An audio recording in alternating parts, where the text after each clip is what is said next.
Na semana passada, o governador de São Paulo, João Dória, admitiu que pode desistir da candidatura à presidência da República por uma união da terceira via em torno de um único nome. Esta não é a primeira vez que o governador de São Paulo deixa em aberto essa possibilidade.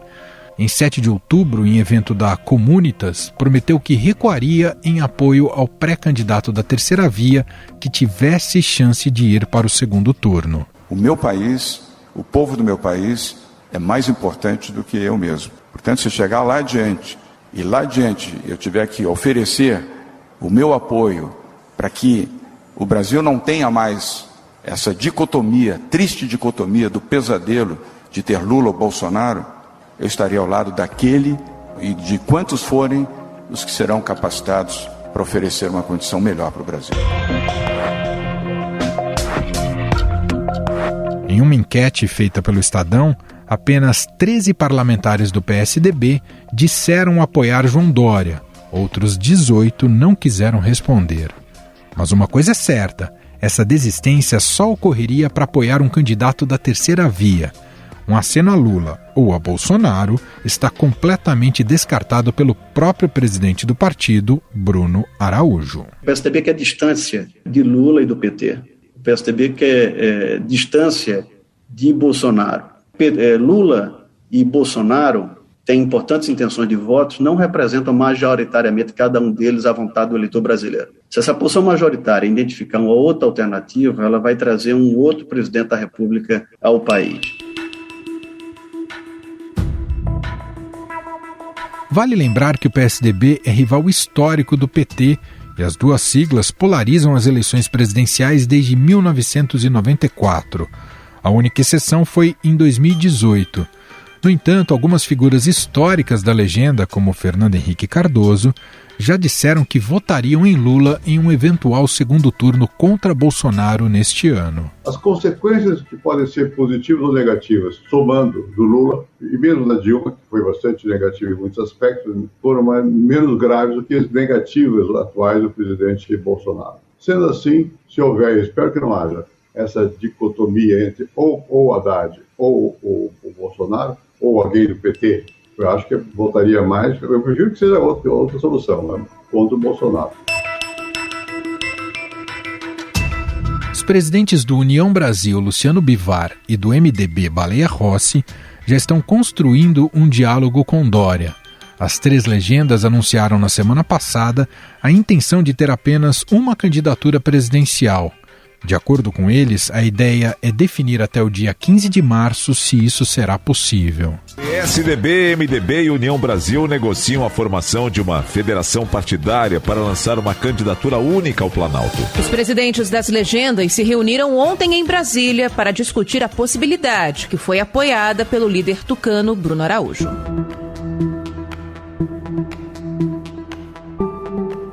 Na semana passada, Eduardo Leite confirmou estar estudando o convite para entrar no PSD de dado do Gilberto Kassab como candidato ao Planalto. E estamos conversando. Acho que, como eu disse, o importante é conversar, dialogar, construir alternativas. Vamos conversar, é até possível, mas não é provável na medida em que exige análise sobre uma consistência da capacidade da gente construir uma candidatura efetivamente, e eu não vou entrar num jogo para ser um obstáculo à formação de uma alternativa.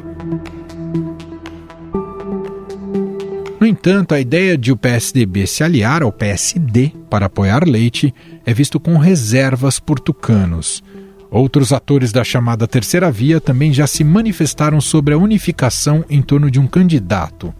O ex-juiz Sérgio Moro, do Podemos, destacou que as pesquisas mostram que ele seria o representante do grupo com mais chances de vencer as eleições.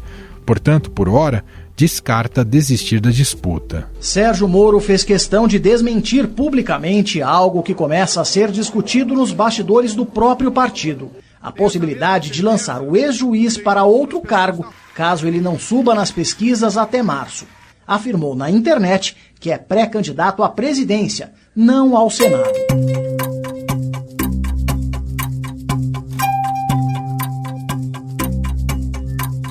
Na última pesquisa CNT-MDA para presidente da República, o ex-ministro da Justiça aparece empatado dentro da margem de erro com Ciro Gomes do PDT, com 6% das intenções de voto. E adivinha para quem Moro tem acenado para conquistar apoio à sua candidatura? Se você respondeu Dória, acertou. Ele já destacou algumas semelhanças entre ele e o Tucano, dizendo que ambos foram atacados por extremistas. Mas, diferentemente do governador paulista, ele tem pressa para essa negociação. Na minha opinião, nós já deveríamos estar unidos. Né? Acho que é uma ilusão achar que a gente tem tanto tempo do mundo. Porque os extremos, eles têm máquinas de destruição das pessoas. Então a gente precisa realmente se unir. Acho que isso é urgente. E eu faria isso de bom grado. Quem também tem adotado o discurso da união é a pré-candidata do MDB à presidência da República, Simone Tebet. Ela disse que nomes do centro precisarão estar juntos nessas eleições. Eu tenho sim preocupação de um segundo turno Bolsonaro e Lula. É única e exclusivamente para ver a terceira via tirando o Bolsonaro do segundo turno. Esse é o meu intento.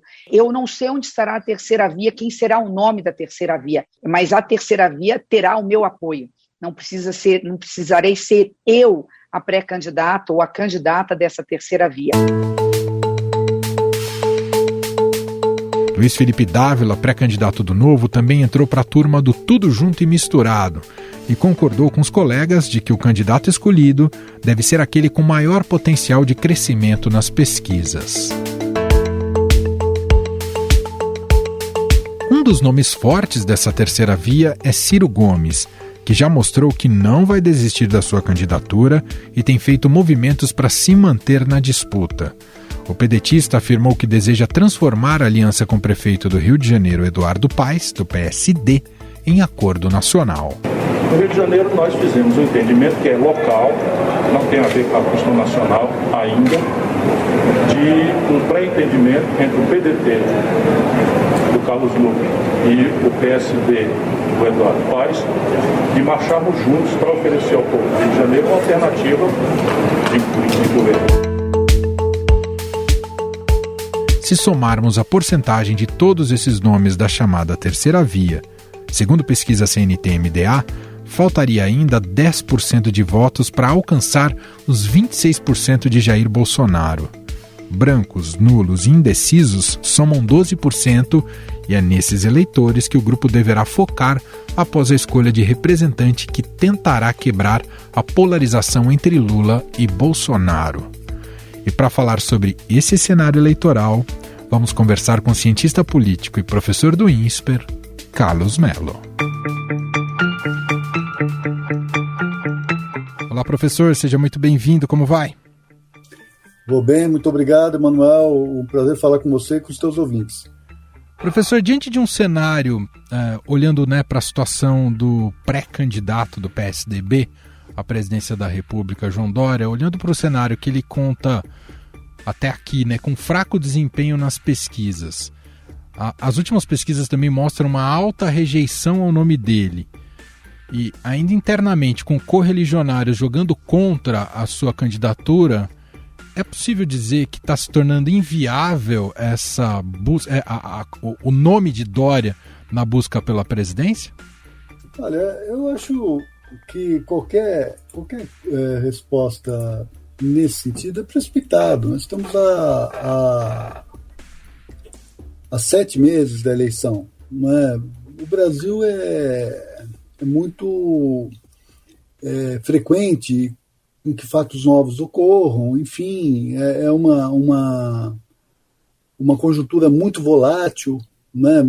Muita coisa pode acontecer, né? Mas as pesquisas vistas de hoje mostram justamente essa enorme dificuldade do governador de São Paulo crescer, né? E ir adiante, inclusive no seu próprio estado de origem, que é o estado de São Paulo, né? Então fica uma situação muito difícil. Ao mesmo tempo, ele tem um problema, o PSDB não está pacificado, né? Então, enquanto mais tempo demora para que ele demonstre resultados nas pesquisas, maior é a pressão por cima dele, né? Então, Também há uma fragmentação grande na terceira via, né? São vários candidatos que dividem entre si um quantum de votos que não é muito grande, não é infinito, né? Essa fragmentação também é muito complicada. Vários deles prometem, né? Dizem que haverá um afunilamento natural, se mostram dispostos a abrir mão de suas candidaturas em nome dessa terceira via, mas no frigir dos ovos ninguém quer mesmo retirar a sua candidatura. Está todo mundo ali fazendo, né, um jogo de ver quem pisca primeiro, quem retira primeiro, né? Então isso é muito complicado. Essas condições não favorecem muito ao governador João Dória. Agora, a prudência, Emanuel, diz que eleição você tem que acompanhar cada dia, porque, como eu já me referi, fatos novos sempre podem ocorrer. Não parecem, nesse momento, prováveis, mas não deixam de ser plausíveis.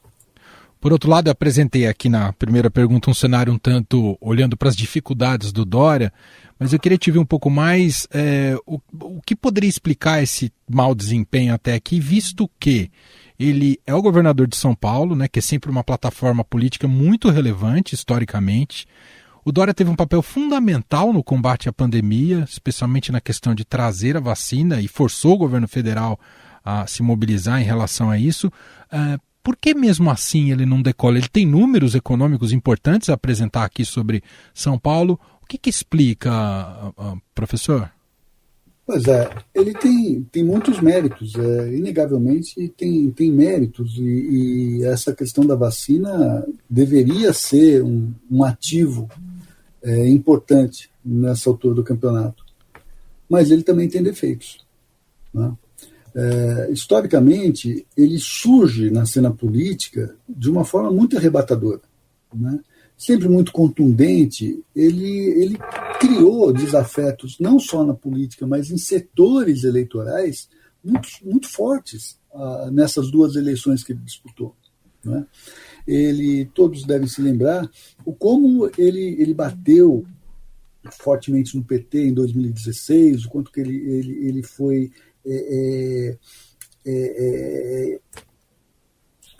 forte, digamos assim, foi imperioso em fazer a crítica a setores da esquerda e tudo, mas é claro que isso tem um preço, é claro que vem o ressentimento, que esse ressentimento acaba se plantando a partir daí. E ele também fez isso para o outro lado. Quando ele abraça o Bolsodória no segundo turno, ele estabelece uma conexão que lhe permitiu chegar à eleição, à vitória em São Paulo.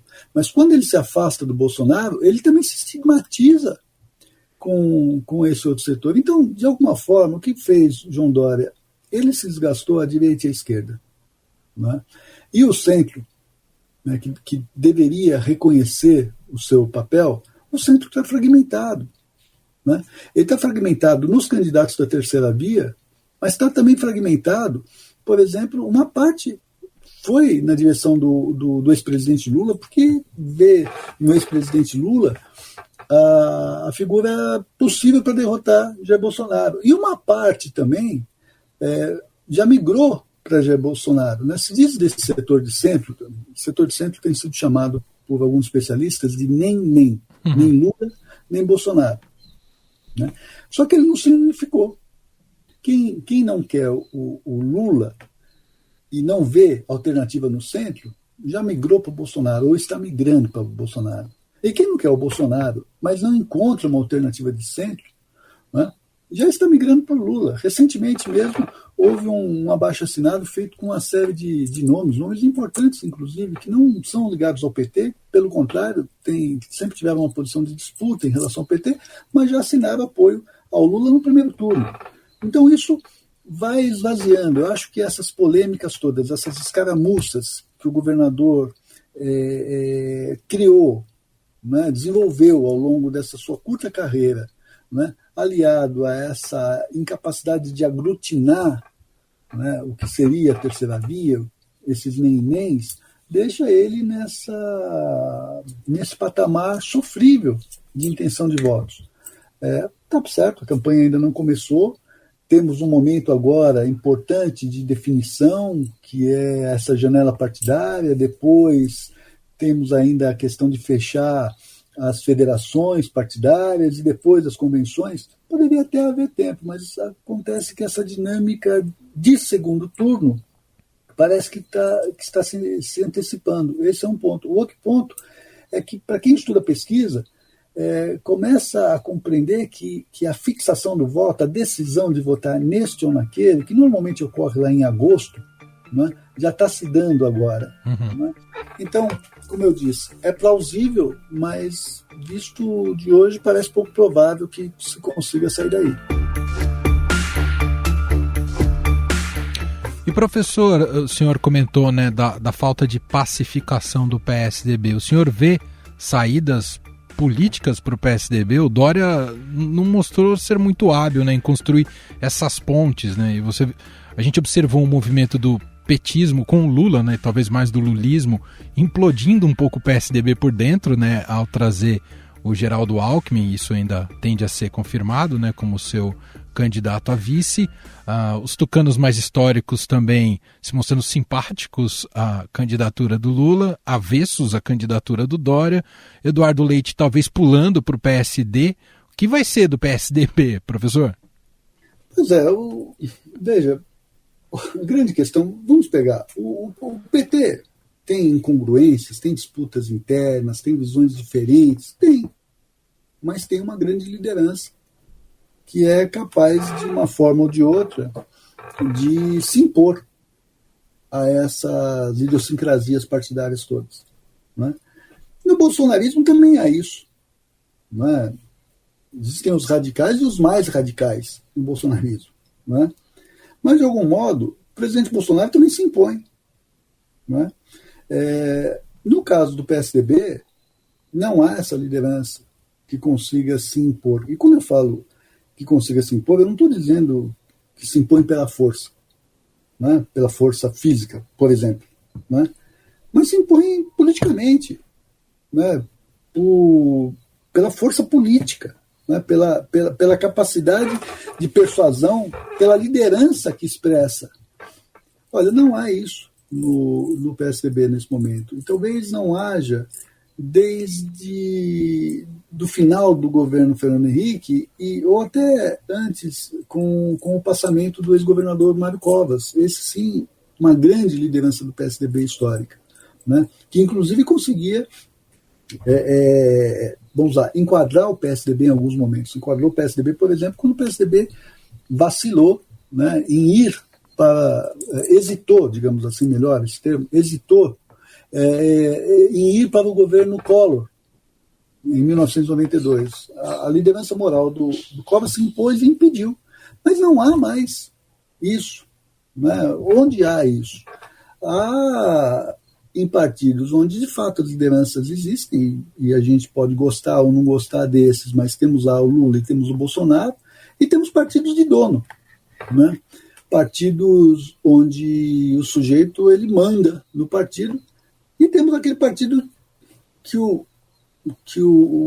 a principal liderança consegue conciliar, consegue de alguma forma estabelecer acordos, pactos entre as diversas correntes da sua agremiação. Por exemplo, o caso do PSD, do ex-prefeito Kassab. Né? Uhum. Ele, de alguma forma, ele é um negociador dessas diferenças todas. Ele não se impõe, talvez porque não tem a liderança de Lula e Bolsonaro nos seus casos, mas consegue, de alguma forma, estabelecer esses pactos. Nós não vemos isso no PSDB. Falta essa liderança capaz de coesionar o partido. O que nós vemos é essa fragmentação. Algumas pessoas já querendo ver Dória pelas costas, tentando trazer Eduardo Leite de volta, e Eduardo Leite já apontando que vai para outro partido. Uhum. Enfim, é difícil você pensar em unidade num clima como esse.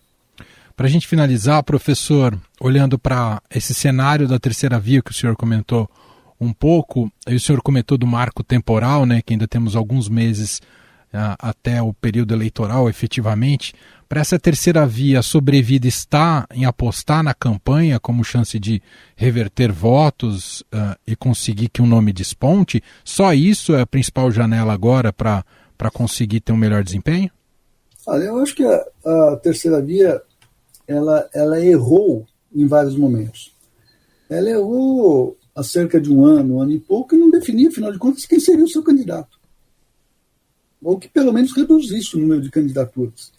Né? O Ciro não se diz de terceira via, talvez esteja mais ali no campo da centro-esquerda, né? Mas nesse campo da centro-direita era necessário que chegasse, que se pudesse chegar a um acordo, tivesse um candidato só, que aglutinasse. Esse foi o primeiro ponto. Se está correndo atrás disso agora, e me parece muito tarde. O outro ponto importante é que para ganhar a eleição precisa ir para o segundo turno.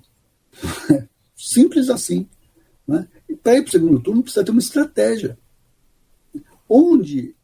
Em que campo estaria a melhor estratégia para alguém da terceira via crescer?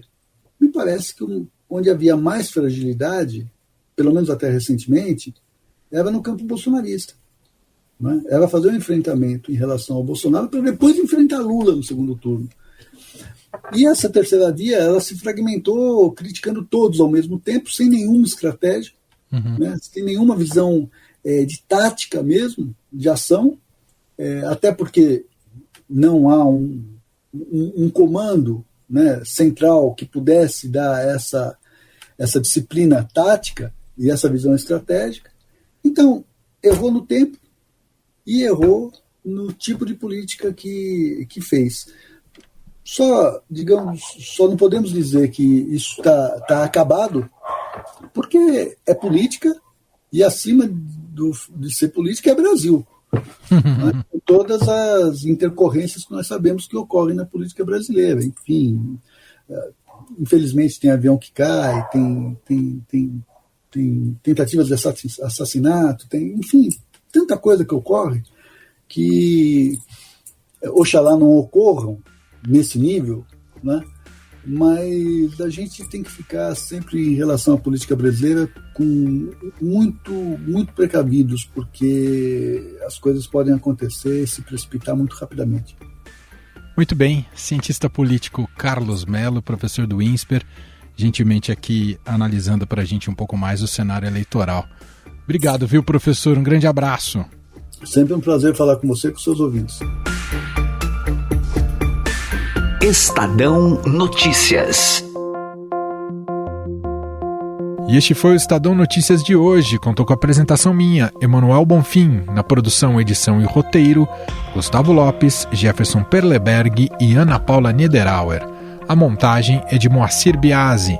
Escreva pra gente no e-mail podcast@estadão.com. Um abraço para você e até mais.